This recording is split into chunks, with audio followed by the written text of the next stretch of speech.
Hello everyone, welcome to study stream. जैसा कि आप भी जानते हैं, किसी भी एग्जाम्स को क्वालिफाई करने के लिए उस एग्जाम्स का एग्जाम पैटर्न और सिलेबस क्या होता है इसके बारे में अच्छी से जानकारी होना बहुत जरूरी होता है। ठीक है। और यदि किसी कैंडिडेट्स के पास जिस एग्जाम्स को वह क्वालिफाई करना चाहते हैं या जिस एग्जाम्स में वह अपीयर होना चाहते हैं उस एग्जाम से रिलेटेड एग्जाम्स पैटर्न और सिलेबस के बारे में अच्छी जानकारी नहीं होती है तो उनको एग्जाम्स में काफ़ी सारी दिक्कतों का सामना करना पड़ता है। ठीक है। तो आज के इस वीडियो में हम लोग यूपीएससी सीएसई का एग्जाम पैटर्न और सिलेबस क्या होता है इसके बारे में पूरा डिटेल में समझेंगे। ठीक है। तो चलिए वीडियो स्टार्ट करते हैं। लेकिन वीडियो स्टार्ट करने से पहले अभी तक आपने चैनल को सब्सक्राइब नहीं किया है तो प्लीज़ आप चैनल को सब्सक्राइब कर दीजिए, क्योंकि इस चैनल पर ऐसे ही स्टडी से रिलेटेड यूजफुल कंटेंट का वीडियो अपलोड होता रहता है। तो अभी तक आपने चैनल को सब्सक्राइब नहीं किया है तो प्लीज़ आप चैनल को सब्सक्राइब कर दीजिए और नोटिफिकेशन बेल आइकन को भी प्रेस कर दीजिए, जिससे आगे आने वाली वीडियो का नोटिफिकेशन आपको मिलता रहे। ठीक है। तो चलिए वीडियो स्टार्ट करते हैं। तो देखिए, यूपीएससी सीएसई का एग्जाम 3 स्टेज में कंडक्ट होता है। पहला होता है प्रीलिमिनरी एग्जाम्स, जिसे बेसिकली प्रीलिम्स एग्जाम्स के नाम से भी जानते हैं। दूसरा एग्जाम होता है मेन एग्जाम्स और तीसरा होता है पर्सनालिटी टेस्ट, जिसे इंटरव्यू टेस्ट भी कहा जाता है। ठीक है। 3 स्टेज में यूपीएससी सीएसई का एग्जाम्स कंडक्ट होता है और इन तीनों एग्जाम्स का एग्जाम पैटर्न अलग अलग होता है। प्रीलिम्स का अलग होता है, मेंस का अलग होता है। तो चलिए सबसे पहले प्रीलिम्स का एग्जाम पैटर्न क्या होता है उसको समझ लेते हैं। तो देखिए, प्रीलिम्स एग्जाम्स 400 मार्क्स का होता है और यह सिर्फ क्वालिफाइंग एग्जाम्स होता है। ठीक है। और इसका मार्क्स फाइनल मेरिट लिस्ट में काउंट नहीं करा जाता है, यह सिर्फ क्वालिफाइंग एग्जाम्स होता है। इस एग्जाम्स में 2 पेपर होते हैं। एक होता है जनरल स्टडी पेपर 1 और दूसरा होता है जनरल स्टडी पेपर 2, जिसे सीसेट के नाम से भी जानते हैं। और दोनों पेपर ऑब्जेक्टिव टाइप पेपर होते हैं। ठीक है। जनरल स्टडी पेपर 1 की बात करते हैं तो इसमें टोटल 100 क्वेश्चंस होते हैं, जो कि 200 मार्क्स का होता है और इसका टाइम ड्यूरेशन 2 घंटे का होता है। इसी तरह जनरल स्टडी पेपर 2 में भी 80 क्वेश्चंस होते हैं और ये भी टोटल 200 मार्क्स का होता है और इसका भी टाइम ड्यूरेशन 2 घंटे का होता है। ठीक है। तो ये तो था प्रीलिम्स एग्जाम्स का एग्जाम पैटर्न, जो कि सिर्फ क्वालिफाइंग एग्जाम होता है। ठीक है। तो अब चलिए मेंस एग्जाम्स का एग्जाम पैटर्न क्या होता है उसको समझ लेते हैं। तो देखिए, मेंस एग्जाम्स में टोटल 9 पेपर होते हैं और सभी पेपर सब्जेक्टिव टाइप पेपर होते हैं, जिसमें क्वेश्चंस का आंसर राइट करना होता है। ठीक है। जिसमें से पहले 2 एग्जाम्स लैंग्वेज के एग्जाम्स होते हैं, जिसमें पहला होता है इंडियन लैंग्वेज, जैसे कि हिंदी, इंग्लिश, उर्दू, फारसी, इसमें से कोई भी एक लैंग्वेज होता है। दूसरा होता है इंग्लिश लैंग्वेज का। ठीक है।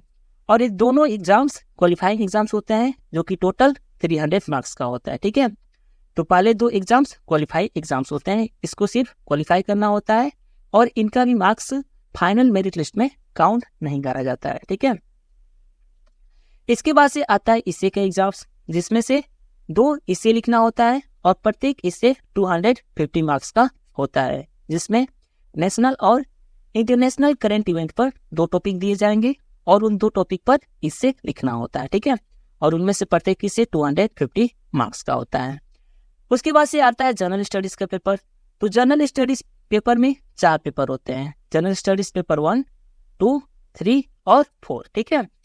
और प्रत्येक पेपर 300 मार्क्स का होता है और प्रत्येक पेपर में 20 से 25 क्वेश्चंस होते हैं। ठीक है।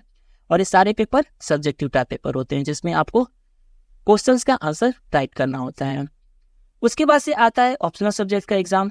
तो ऑप्शनल सब्जेक्ट में भी 2 पेपर होते हैं, पेपर 1 और पेपर 2। ठीक है। और इसमें भी प्रत्येक पेपर 300 मार्क्स के होते हैं। ठीक है। और प्रत्येक पेपर में 8 से 10 क्वेश्चंस होते हैं। ठीक है। अब ऑप्शनल सब्जेक्ट क्या होता है?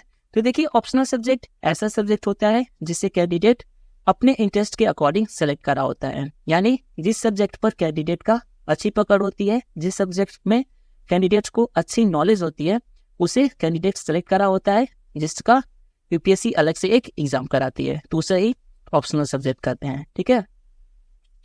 तो ये तो था यूपीएससी सीएसई का एग्जाम पैटर्न। चलिए अब इसका सिलेबस क्या होता है इसके बारे में समझ लेते हैं। ठीक है। तो देखिए, यूपीएससी सीएसई का एग्जाम 3 स्टेज में कंडक्ट होता है, प्रीलिम्स, मेंस और इंटरव्यू। तो इनका सिलेबस भी अलग अलग होता है। प्रीलिम्स का सिलेबस अलग होता है, मेंस का सिलेबस अलग होता है, ठीक है। तो सबसे पहले प्रीलिम्स का सिलेबस क्या होता है इसको समझ लेते हैं। तो देखिए प्रीलिम्स में 2 पेपर होता है, एक होता है जनरल स्टडीज पेपर 1 और दूसरा होता है जनरल स्टडीज पेपर 2, जिसे बेसिकली सीसेट के नाम से भी जानते हैं, ठीक है। तो चलिए सबसे पहले जनरल स्टडीज पेपर 1 का सिलेबस क्या होता है उसको समझ लेते हैं। तो देखिए इसमें सबसे पहले आपका current event of national and international importance से क्वेश्चन पुट अप करा जाता है, ठीक है। उसके बाद से आता है history of India and Indian national movement, ठीक है।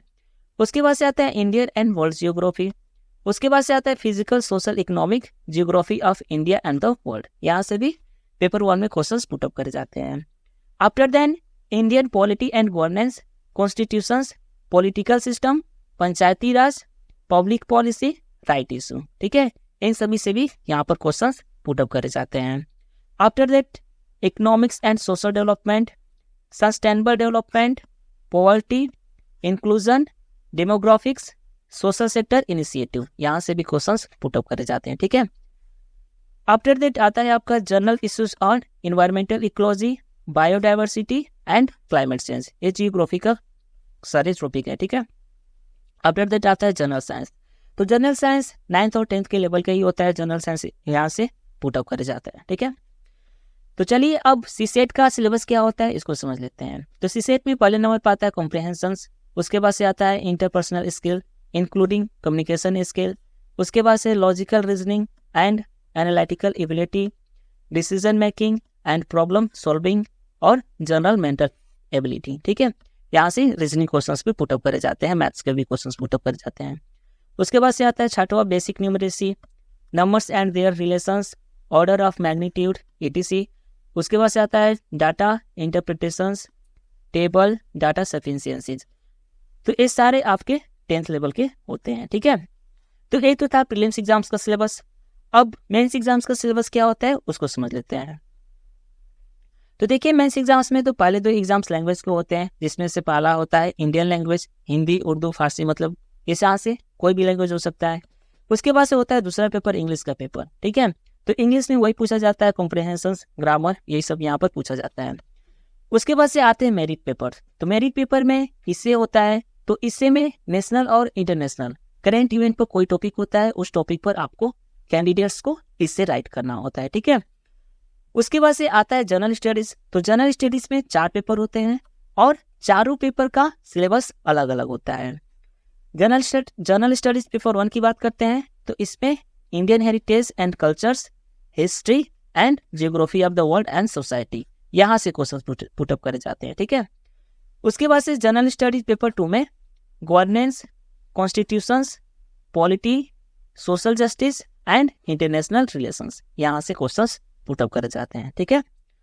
पेपर 3 में technology, economic development, biodiversity, environment, security and disaster management, ठीक है।